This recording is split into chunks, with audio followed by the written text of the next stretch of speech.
സാധാരണഗതിയിൽ നമ്മുടെ നാട്ടിൽ കണ്ടുവരുന്ന നടുവേദന, കഴുത്തുവേദന, ഇത്തരം അസുഖങ്ങൾക്ക് ഒരു പെർമനൻ്റായ ഒരു സൊല്യൂഷൻ ആണോ decompression treatment? Doctor Deepthi doctor അതിനെ കുറിച്ചൊന്ന് പറഞ്ഞാലോ. സാധാരണഗതിയിൽ നമ്മൾ കാണുന്ന നടുവേദന അല്ലെങ്കിൽ കഴുത്ത് വേദന എന്ന് പറയുന്നത് രണ്ട് രീതിയിലാണ് വരുന്നത്. മെക്കാനിക്കലായിട്ടും പാത്തോളജിക്കലായിട്ടും വരുന്നുണ്ട്. മെക്കാനിക്കൽ എന്ന് പറയുമ്പോൾ നമ്മൾ കൂടുതൽ നേരം എന്തെങ്കിലും ജോലി ചെയ്യുന്നത് കൊണ്ടോ അല്ലെങ്കിൽ നമ്മൾ ശരിയായ രീതിയിൽ ഇരിക്കാതെയോ അല്ലെങ്കിൽ നമ്മുടെ പോസ്റ്റർ കറക്റ്റ് അല്ലാത്തത് കൊണ്ട് വരുന്നതാണ് ഈ മെക്കാനിക്കൽ ബാക്ക് പെയിൻ എന്ന് പറയുന്നത്. പാത്തോളജിക്കൽ എന്ന് പറയുമ്പോഴേക്കും എന്തെങ്കിലും ഒരു കാരണം കൊണ്ട് വരുന്ന ലോ ബാക്ക് പെയിനോ അല്ലെങ്കിൽ നെക്ക് പെയിനോ ആയിരിക്കാം. അതായത് പ്രധാനമായും ഡിസ്കിൻ്റെ തള്ളൽ കൊണ്ടാണ് ഈ ഒരു കംപ്ലൈൻറ്റ് കാണുന്നത്. അല്ലെങ്കിൽ മറ്റ് ഫ്രാക്ചറോ അല്ലെങ്കിൽ ഈവൻ ട്യൂമർ പോലും ഇങ്ങനെയുള്ള ബാക്ക് പെയിൻ ഉണ്ടാക്കുന്നുണ്ട്.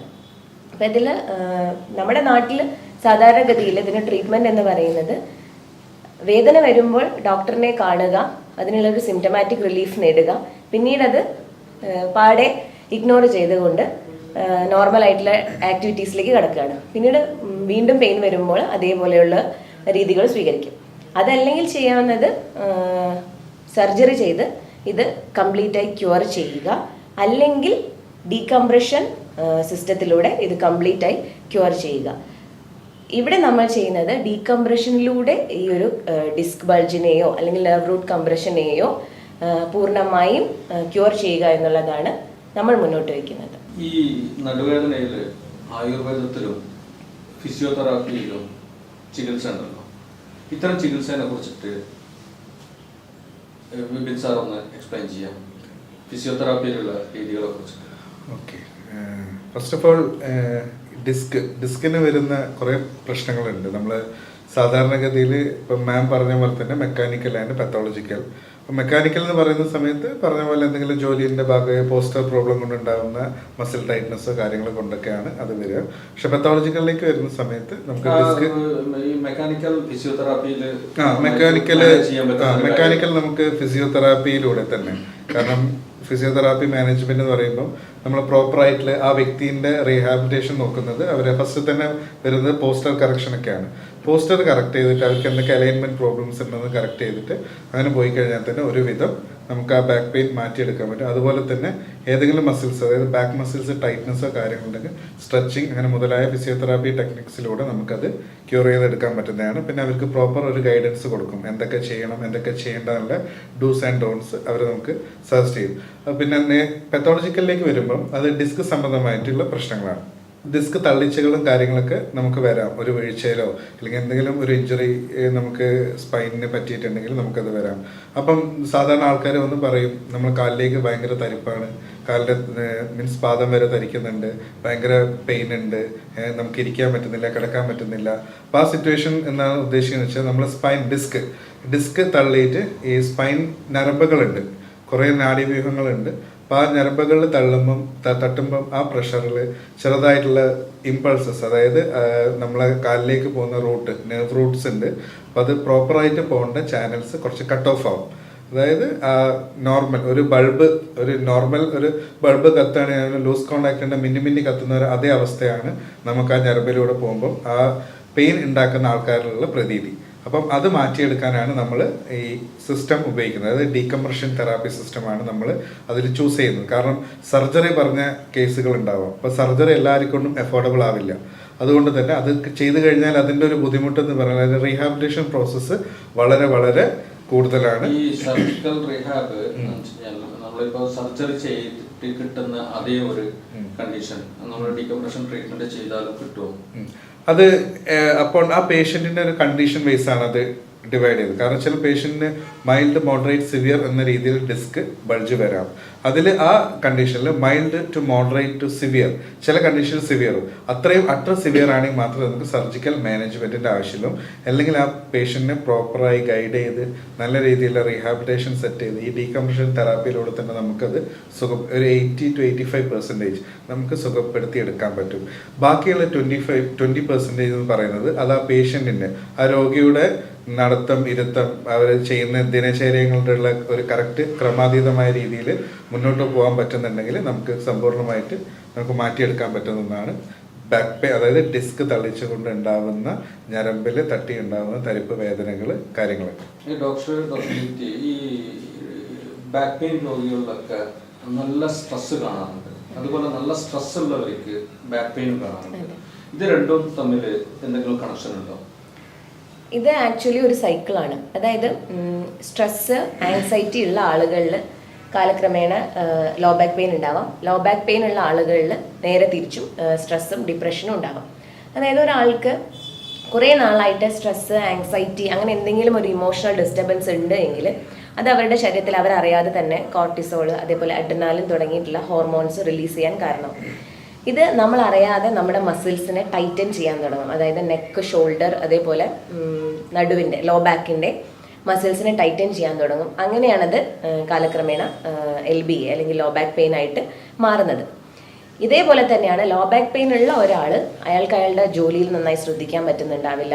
പഠിക്കുന്ന ഒരു കുട്ടിയാണെങ്കിൽ ആ പഠനത്തിൽ അയാൾക്ക് ശ്രദ്ധിക്കാൻ പറ്റുന്നുണ്ടാവില്ല. അതേപോലെ തന്നെ പേടി, വേദന വരുമോ എന്നുള്ള പേടി, എനിക്കത് ചെയ്യാൻ പറ്റുമോ എന്നുള്ള പേടി, അങ്ങനെ അത് മെല്ലെ മെല്ലെ ഒരു ഡിപ്രഷൻ സ്റ്റേജിലേക്കോ അല്ലെങ്കിൽ ആങ്സൈറ്റി സ്റ്റേജിലേക്കോ കൊണ്ടുപോകും. അതുകൊണ്ടാണ് കൗൺസിലിംഗ് ലോ ബാക്ക് പെയിൻ്റെ ട്രീറ്റ്മെൻറ്റിൽ ഒരു ഇമ്പോർട്ടൻ്റ് ആയിട്ടുള്ള പാർട്ടാവണമെന്ന് നമ്മൾ ആഗ്രഹിക്കുന്നത്. ഇത്തരം ട്രീറ്റ്മെന്റിൽ നിങ്ങൾക്ക് ഇവിടെ ട്രീറ്റ് ചെയ്യുന്ന സമയത്ത് നിങ്ങൾക്ക് ഇവിടെ സൈക്കോളജിസ്റ്റോ അല്ലെ സൈക്കാട്രിസ്റ്റോ അവൈലബിൾ ആണോ? നമുക്ക് ഇത്തരത്തിലുള്ള പേഷ്യൻസിനെ കൗൺസിൽ ചെയ്യാനും അതിനുള്ള ഗൈഡൻസ് കൊടുക്കാനും നമുക്ക് സൈക്കാട്രിസ്റ്റ് ഉണ്ട്, അവൈലബിൾ ആണ്. ഇത് ഈ ട്രീറ്റ്മെന്റിന്റെ ഇടയിൽ എത്ര പ്രാവശ്യം ഇവർക്ക് ഇങ്ങനെയുള്ള കൗൺസിലിംഗ് കൊടുക്കേണ്ടി വരും? അത് ഓരോ പേഷ്യൻസിന് അനുസരിച്ച് വ്യത്യാസപ്പെടാം. ചിലർക്ക് അത് 1-2 കൗൺസിലിംഗ് കൊണ്ട് ശരിയാക്കാവുന്നതായിരിക്കാം.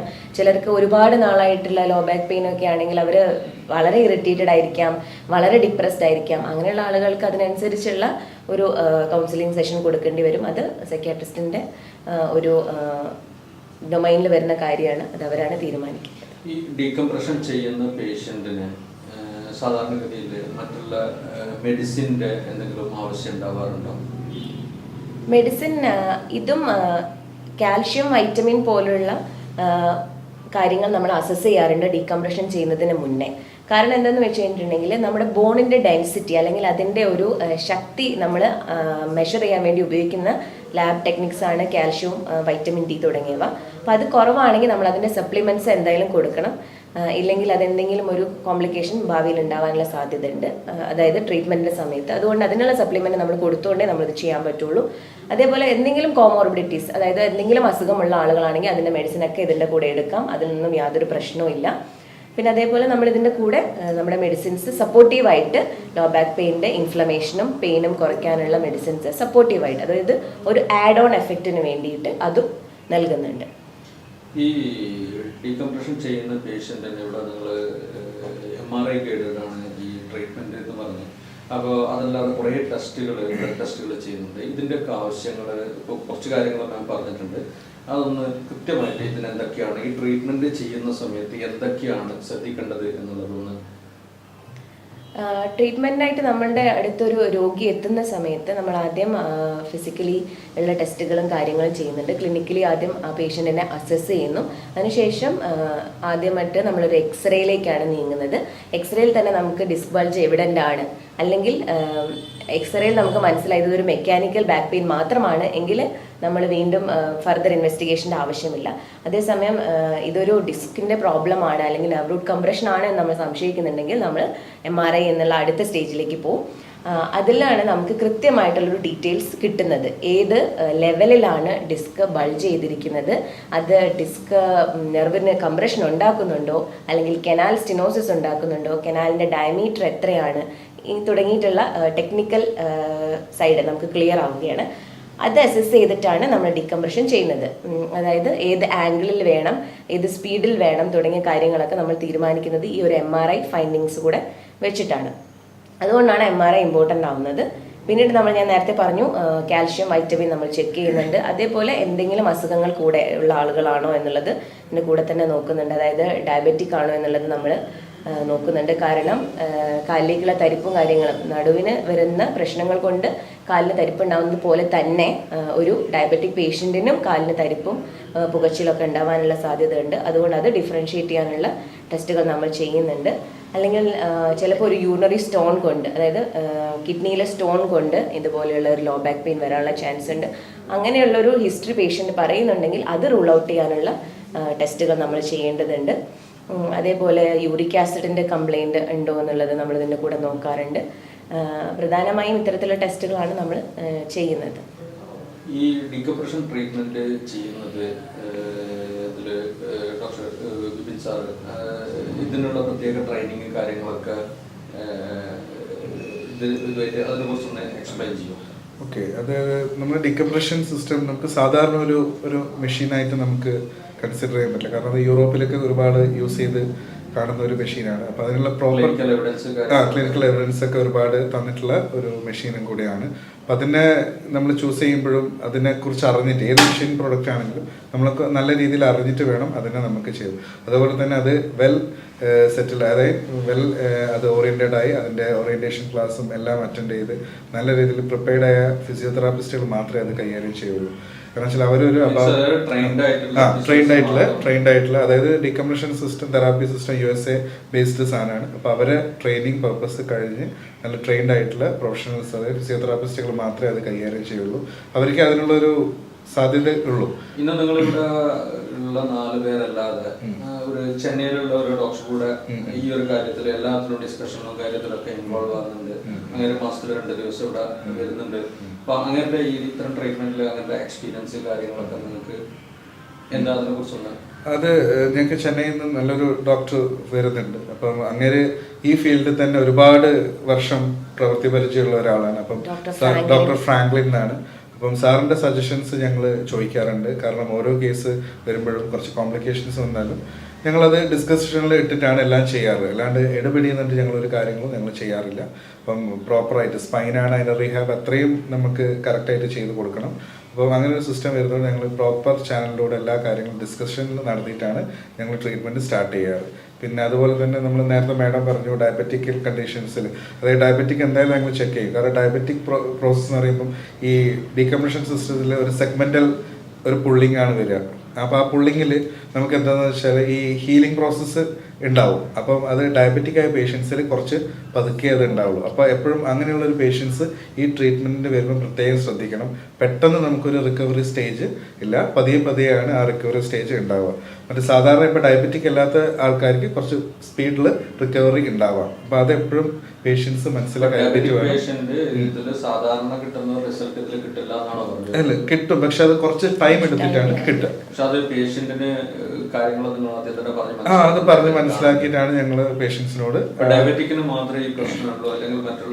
വേറെ എന്തെങ്കിലും അണ്ടർലൈൻ കോസസ് ലൈക്ക് കാൽഷ്യം ഇത് കുറവ്, കാൽഷ്യത്തിന്റെ കണ്ടന്റ് കുറവ്, അതൊക്കെ പ്രോപ്പർ മെഡിസിൻസ് എടുത്ത് ആ കാൽഷ്യം ലെവൽ നമ്മൾ അക്യൂർ ചെയ്തിട്ട് നമ്മൾ ആ ട്രീറ്റ്മെന്റിലേക്ക് കിടക്കാൻ പാടുള്ളൂ. അതുപോലെ തന്നെ ഓസ്റ്റിയോപൊറോട്ടിക്, അതായത് എല്ല് പൊടിഞ്ഞു പോകുന്ന ആ ഒരു പ്രോബ്ലം ഉണ്ടെങ്കിൽ നമ്മൾ ഒരിക്കലും ഇതിലേക്ക് സജസ്റ്റ് ചെയ്യില്ല. സർജറി ഓപ്ഷൻസ്, പിന്നെ വേറെ കുറച്ച് കാര്യങ്ങൾ പാറ്റേൺസ് ഒക്കെ ചെയ്തിട്ട് നമുക്കതൊരു ആ ഒരു വിമുക്തി നമുക്ക് കൊടുക്കാൻ പറ്റുള്ളൂ. അതൊന്നും നമ്മൾ ഹൈ റിസ്കിൽ നമ്മൾ നോക്കി കണ്ട് മാത്രമേ നമ്മൾ ചെയ്യാറുള്ളൂ. എല്ലാ ടെസ്റ്റുകളും പ്രോപ്പർ അസസ്മെന്റ്. അതെ, അസസ്മെന്റിന്റെ കാര്യത്തിൽ നമ്മൾ പ്രോപ്പർ ആയിട്ട് ഒരു അസസ്മെന്റ് പോകുന്നുണ്ട്. പേഷ്യൻസിനെ വന്ന് എത്ര ദിവസം എടുക്കും ഇങ്ങനെ ഒരു പേഷ്യന്റ് വന്നു കഴിഞ്ഞാൽ അസസ്മെന്റ് ടെസ്റ്റുകളോ അസസ്മെന്റുകളൊക്കെ കഴിഞ്ഞ പേഷ്യന്റ് ട്രീറ്റ്മെന്റിലേക്ക് വരുമ്പോഴത്തേക്ക് ഒരാഴ്ച ഒരു 3 to 4 അല്ലെങ്കിൽ മാക്സിമം ഒരു ആഴ്ച ആ ടൈമിൽ തന്നെ നമുക്ക് എല്ലാ അസസ്മെന്റും കാര്യങ്ങളും ബ്ലഡ് ടെസ്റ്റുകളൊക്കെ ചെയ്ത് ഒരു MRI ഇല്ലാത്ത ആൾക്കാരുടെ MRI ഒക്കെ എടുത്ത് വരുമ്പോൾ ഏകദേശം ഒരു 1 വീക്ക് കൊണ്ട് അവർ പ്രിപ്പയർഡ് ആയിട്ട് വരുന്ന രീതിയിലാണ് ഞങ്ങൾ സജസ്റ്റ് ചെയ്യാറ്. അതുപോലെ തന്നെ ട്രീറ്റ്മെന്റിന്റെ ഇടയിൽ അപ്പൊ നമ്മള് ഏജ് ഡോക്ടർ സാദിയ, ഈ പ്രായമുള്ളവർക്കൊക്കെ നിങ്ങളിപ്പോൾ ഇവിടുന്ന് കണ്ടമാനം പേഷ്യന്റ് ട്രീറ്റ്മെന്റ് കൊടുത്തിട്ടുണ്ട്. അതിലൊരു ഏജിന് എന്തെങ്കിലും ഇതുണ്ടോ? നിങ്ങൾ ഏജ് ഒരു ഫാക്ടറാണ്, ബട്ട് ഏജിന്റെ ഉപരി നമ്മൾ അവരുടെ ബ്ലഡ് റിപ്പോർട്ട്സ്, നേരത്തെ സാറും മാം പറഞ്ഞ പോലെ തന്നെ അങ്ങനെയല്ല സാർ, അത് അവരുടെ കണ്ടീഷൻ അനുസരിച്ച്. ചിലപ്പോൾ മമ്മൂട്ടി എന്ന് പറഞ്ഞാൽ നല്ല ഹെൽത്ത് നോക്കുന്ന ഒരാളാണ്, അപ്പോൾ അതിനനുസരിച്ച് അവരുടെ ഹെൽത്ത് ഓക്കെ ആണോ എന്നാണ് ആദ്യം നമ്മൾ നോക്കുന്നത്. അവരുടെ ബ്ലഡ് കൗണ്ട് മാത്രമാണ്. അതെ അതെ അതെ ഓഫ് കോഴ്സ്. പക്ഷെ ഏജ് ആയി കഴിഞ്ഞിട്ടുണ്ടെങ്കിൽ മാൻഡേറ്ററി ആയിട്ട് ചെയ്യേണ്ട കുറച്ച് ബ്ലഡ് റിപ്പോർട്ട്സ് ഉണ്ട്. സ്ത്രീകൾക്കാണെങ്കിലും കോമൺ ആയിട്ട് നമ്മൾ ചെയ്യുന്നുണ്ട്. അത് നോക്കി നേരത്തെ സാർ പറഞ്ഞ പോലെ ഓസ്റ്റിയോപൊറോട്ടിക് ആണോ എന്നൊക്കെ നോക്കിയിട്ട് സ്ത്രീകൾക്കാണെങ്കിൽ ഇപ്പം ഒരുപാട് പ്രോബ്ലംസ് ഉള്ള ഇപ്പം ആഫ്റ്റർ മെനോപോസിന് ശേഷം വളരെ കോമൺ ആയിട്ട് കാണുന്നതാണ് ഈ ഒരു ലോ ബാക്ക് പെയിൻ. അപ്പൊ നമ്മൾ അതിനെ സംബന്ധിച്ച് എന്തെങ്കിലും പ്രോബ്ലംസ് മെനോപോസിന്റെ സമയത്ത് നമ്മുടെ ഹോർമോൺ ലെവൽസ് വളരെയധികം ഡ്രാസ്റ്റിക് ആയിട്ടൊരു ചേഞ്ച് വരികയാണ്. അപ്പോൾ നമ്മുടെ ബോൺ ഡെൻസിറ്റി സ്ത്രീകളിൽ പെട്ടെന്ന് അത് വ്യത്യാസം വരാൻ തുടങ്ങും. അതുകൊണ്ടാണ് ആ ഒരു ഏജ് കഴിയുമ്പോഴത്തേക്കും അവർക്ക് സിവിയർ ആയിട്ടുള്ള പെയിനും കാര്യങ്ങളും ഹോട്ട് ഫ്ലാഷസ് അങ്ങനെ ഇമോഷണൽ ഡിസ്റ്റർബൻസും ഇതിന്റെ കൂടെ ആയിട്ട് വരുന്നുണ്ട്. വളരെ കോമൺ ആയിട്ട് അവർക്ക് നല്ല രീതിയിലുള്ള കൗൺസിലിംഗ് കൊടുത്തു കഴിഞ്ഞാൽ തന്നെ അവർക്കൊരു നല്ലൊരു മാറ്റം, കൊടുത്ത് നല്ലൊരു ട്രീറ്റ്മെന്റിലേക്ക് നമ്മൾ അവരെ വരുത്തി. കൗൺസിലിംഗിനും നല്ലൊരു പാട്ടുണ്ട്, മെഡിസിനും പാട്ടുണ്ട്, തെറാപ്പിക്കും വലിയൊരു പാട്ടുണ്ട്. എക്സസൈസിന് എന്തെങ്കിലും ഇതില്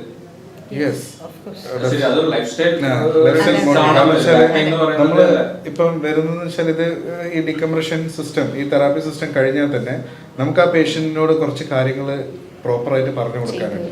കാരണം അവര് എന്തൊക്കെ ചെയ്യണം, എന്തൊക്കെ ചെയ്യണം, ഡൂസ് ആൻഡ് ഡോൺസ് ഉണ്ട്. പിന്നെ അവര് വർക്ക് ചെയ്യുന്ന രീതികൾ എങ്ങനെ പെരുമാറണം, എങ്ങനെ ഇരിക്കണം, എങ്ങനെ മീൻസ് ഡ്രൈവിങ്ങിൽ എല്ലാത്തിലും നമ്മളൊരു മോഡിഫിക്കേഷൻ ചെയ്തിട്ടാണ് അവർക്ക് പ്രോപ്പറായിട്ട് ഒരു ഗൈഡൻസ് കൊടുക്കുന്നത്. കാരണം മേ ബി ആ ഗൈഡൻസ് അവർ പ്രോപ്പറായിട്ട് കൊണ്ടുപോയാൽ അവർക്ക് ലൈഫ് ലോങ് ആ റിലീഫിൽ തന്നെ മുന്നോട്ട് നല്ല രീതിയിൽ പോകാൻ പറ്റും. അതിൽ ദിവസം ഡോക്ടർ കാര്യം പറഞ്ഞു, അതായത് ഈ ട്രീറ്റ്മെന്റ് എടുക്കുന്ന ഒരാൾക്ക് ഒരു സെഷൻ കൊടുത്തത് സ്വന്തമായിട്ട് ഡ്രൈവ് ചെയ്യുന്നതാണ് ബെസ്റ്റ്, വേറെ ഉള്ള ഒരാളെ കൂടെ ട്രാവൽ ചെയ്യുന്നത്. അതിലെന്താണ് സ്വന്തമായിട്ട് ഡ്രൈവ് ചെയ്യുമ്പോൾ അയാൾ അറിയും കാര്യങ്ങൾ, കുറച്ചുകൂടി ബോധേഡ് ആണ് അവരുടെ കാര്യങ്ങൾ കുറച്ചുകൂടി അവർക്ക് തന്നെ അറിയുള്ളൂ. ഈ സ്കൂട്ടറുകൾ അതിനെ കുറിച്ചിട്ടൊക്കെ, സ്കൂട്ടർ ഓടിക്കുന്നത്, ബൈക്ക് ഓടിക്കുന്നത്, അതിലൊക്കെ എന്താ വ്യത്യാസം ഉണ്ടോ? ഉണ്ട്. അത് ഈ 2 വീലർ എന്ന് പറയുന്ന സമയത്ത് കൂടുതലാണ് ഈ ഒരു ഡിസ്കിന്റെ മുകളിലേക്ക് വരുന്ന പ്രഷർ വളരെയധികം കൂടുതലായിരിക്കും. അത് റൈഡ് ചെയ്യുമ്പോൾ കുറച്ചുകൂടെ കൂടുതലായിരിക്കും. നോർമലി നമുക്ക് ഡിസ്കിന്റെ ഇഷ്യൂസ് വരുമ്പോൾ തന്നെ മസിൽ വീക്ക്നെസ് വളരെയധികം കൂടുതലാണ് പേഷ്യൻസിന്. അപ്പോൾ മസിൽ നന്നായിട്ട് വീക്ക് ആകുമ്പോഴത്തേക്കും ആ ഏരിയയിലെ ബോണ് നന്നായിട്ട് പ്രോമിനൻ്റ് ആയിട്ട് വരും. അപ്പോൾ അതിങ്ങനെ കുത്തുമ്പോഴത്തേക്കും പേഷ്യൻസ് നന്നായിട്ട് പെയിന് വരും. അത് നോർമലി കണ്ടുവരുന്നതാണ് പേഷ്യൻസിന് എല്ലാവർക്കും. അപ്പോൾ നോർമലി നമ്മൾ അങ്ങനെ 2 വീലേഴ്സ് അത്ര പ്രിഫർ ചെയ്യൂല പേഷ്യന്റിന്. അതേപോലെ 4 വീലർ ആണെങ്കിലും ലോങ് ജേർണി നമ്മൾ കാരണം ഈ ഒരു ഡിസ്കിന്റെ കംപ്ലൈന്റ് മെയിൻലി വരുന്നത് തന്നെ അല്ല. കാരണം എന്താന്ന് വെച്ച് കഴിഞ്ഞാൽ ഒരു ഡിസ്ക് ബൾജ് വരാനുള്ള കാരണത്തിൽ ഒരു ഇമ്പോർട്ടന്റ് ആയിട്ടുള്ള കാരണമാണ് പ്രൊലോങ്ഡ് സിറ്റിംഗ് എന്ന് പറയുന്നത്. അപ്പൊ അങ്ങനെയുള്ളത് ആ ഒരു കാരണം കൊണ്ടാണ് അവർക്ക് ഡിസ്ക് ബൾജ് മേ ബി വന്നിട്ടുണ്ടാവുക. അപ്പം ലോങ് ഡ്രൈവ് ചെയ്യുന്ന ഡ്രൈവേഴ്സിനൊക്കെ ഒരു കണ്ടീഷൻ കൂടുതലായിട്ട് കാണുന്നുണ്ട്. നമ്മൾ ഈ ഒരു ട്രീറ്റ്മെന്റ് എടുക്കുന്ന സമയത്ത് അത് എന്തായാലും അവോയ്ഡ് ചെയ്യണം.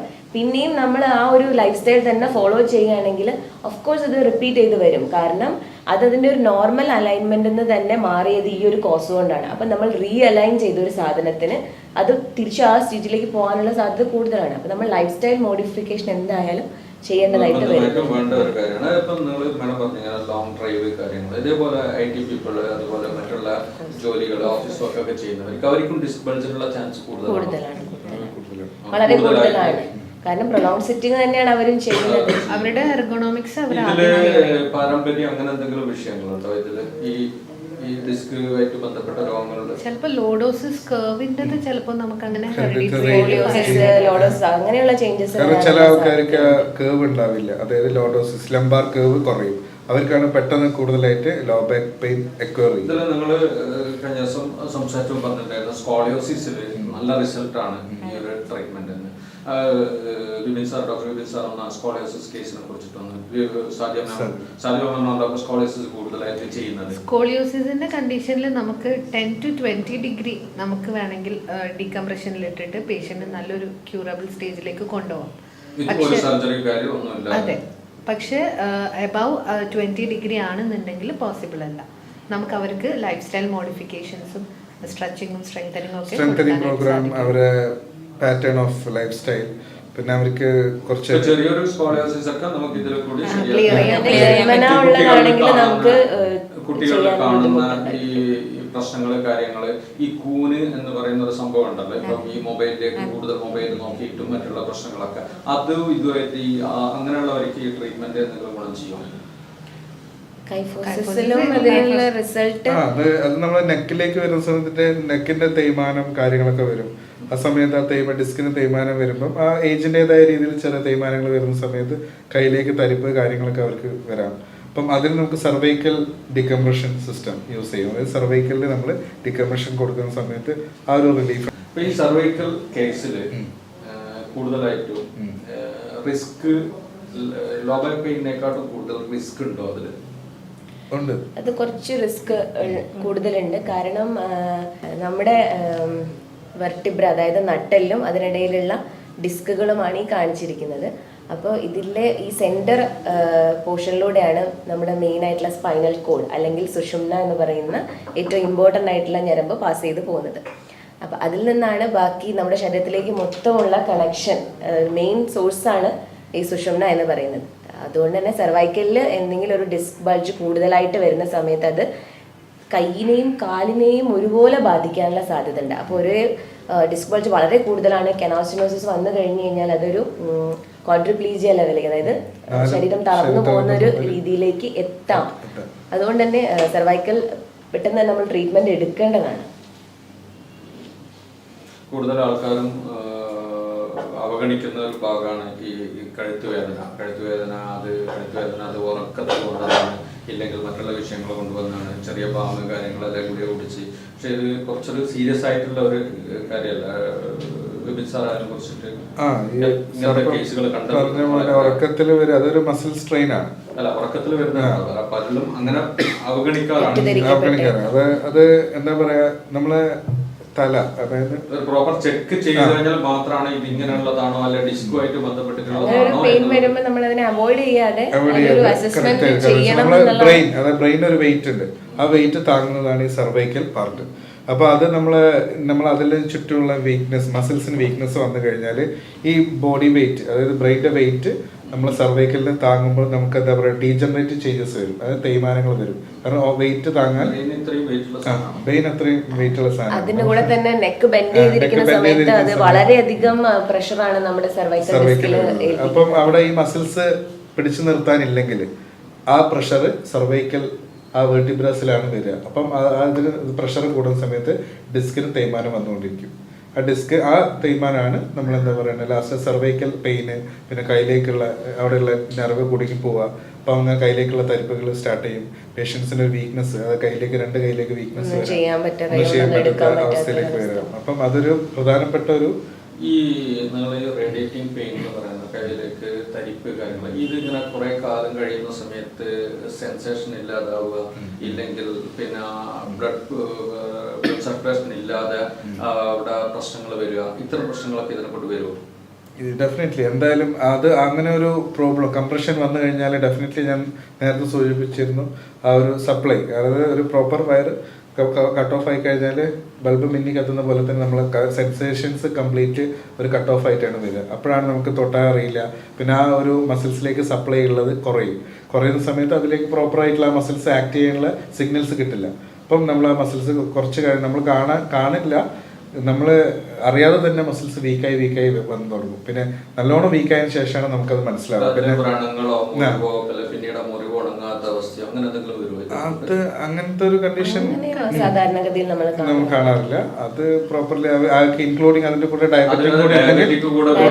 അല്ലെങ്കിൽ എന്തെങ്കിലും ഒരു വാസ്കുലർ ഡിസീസ്, അതായത് വെരിക്കോസ് വെയിൻ പോലെയുള്ളതോ അങ്ങനെയുള്ള എന്തെങ്കിലും ഒരു വാസ്കുലർ ഡിസീസ് അസോസിയേറ്റഡ് ഉണ്ടെങ്കിൽ ഇതുപോലുള്ള വൂൺസ്, നോൺ ഹീലിംഗ് ആയിട്ടുള്ള വൂൺസ് കാണാം.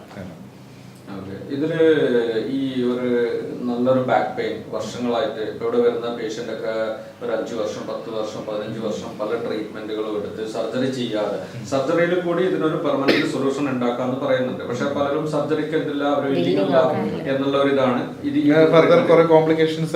കോസ്റ്റ് സർജറിന്റെ അത്രയും കോസ്റ്റ് വരുന്നില്ല, അതിന്റെ 4 അല്ലെ 10 കോസ്റ്റാണ് വരുന്നുള്ളൂ എന്നും പറഞ്ഞ്. അപ്പം ഈ വരുന്ന പേഷ്യന്റ് ഒക്കെ 10 വർഷം 15 വർഷമുള്ള പേഷ്യന്റ് ഒക്കെ നിങ്ങൾക്ക് സുഖം കൊടുക്കാൻ കഴിയുന്നുണ്ടോ? അങ്ങനെ ചോദിച്ചു കഴിഞ്ഞാൽ അവർ പ്രോപ്പർ ആയിട്ടുള്ളൊരു സിംറ്റമാറ്റിക് ആയിട്ട് ട്രീറ്റ്മെന്റ് എടുത്തിട്ടുണ്ടാവില്ല. കുറേ സ്ഥലത്ത് പോയിട്ട് പലതരം ട്രീറ്റ്മെന്റ് എടുത്തിട്ട് എന്താണ് അതിന് വേണ്ടത് എന്നുള്ളത് അവർക്കൊരു ആക്സസ് ചെയ്യാൻ പറ്റാത്തൊരു അവസ്ഥയിലുള്ള കുറേ പേഷ്യൻസ് ഉണ്ട്. അപ്പോൾ അവരെ കുറച്ച് വേഴ്സണായി വന്നു കഴിഞ്ഞാൽ നമുക്ക് ബുദ്ധിമുട്ടാണ്. നല്ലോണം സിവിയർ ആയിട്ട് വന്നു കഴിഞ്ഞാൽ ബുദ്ധിമുട്ടാണ്. സർജിക്കൽ പ്രൊസീജിയർ അല്ല എന്നിരുന്നാലും ചെറിയ രീതിയിലൊക്കെ നമുക്ക് ഒരു ക്യൂർ നമുക്ക് കൊടുക്കാൻ പറ്റും. കാരണം വെച്ചാൽ കുറച്ച് ക്രോണിക് കേസസ് ആണെന്ന് പറയും, അതായത് കുറേ നാൾ നീണ്ടു നിൽക്കുന്നത്. അപ്പോൾ അതിൽ നമ്മൾ അസസ് ചെയ്ത് പ്രോപ്പർ അസസ്മെന്റ് ചെയ്ത് അവർക്ക് എന്തൊക്കെയാണ് എഫക്ട് ചെയ്തിട്ടുള്ളതൊക്കെ നമ്മൾ അസസ് ചെയ്തതിനു ശേഷം നമ്മളൊരു ട്രീറ്റ്മെന്റ് പ്ലാൻ ഉണ്ടാക്കിയിട്ടാണ് നമ്മൾ അവർക്ക് ട്രീറ്റ്മെന്റ് കൊടുക്കാറ്. ഒരുവിധം ഇത് സാധാരണ ഈ വേറൊരു ഇത്തരം പേഷ്യന്റിനുള്ള ഒരു സംശയം ഉണ്ടാവും. ഇപ്പോൾ നമ്മൾ വൺസ് ഈ ട്രീറ്റ്മെന്റ് എടുത്തു കഴിഞ്ഞാൽ പിന്നെ അടുത്ത വർഷം ഈ ട്രീറ്റ്മെന്റ് എടുക്കണം, വർഷാവർഷം ഈ ട്രീറ്റ്മെന്റ് എടുക്കണം. ഇതിനെ കുറിച്ച് ഈ ഒരു ട്രീറ്റ്മെന്റ് എടുത്തു കഴിഞ്ഞാലുള്ള എന്താണ് ഇതിന്റെ അതിനെ കുറിച്ചൊന്ന് ഡോക്ടർ വിവരിച്ചിട്ടുണ്ട്.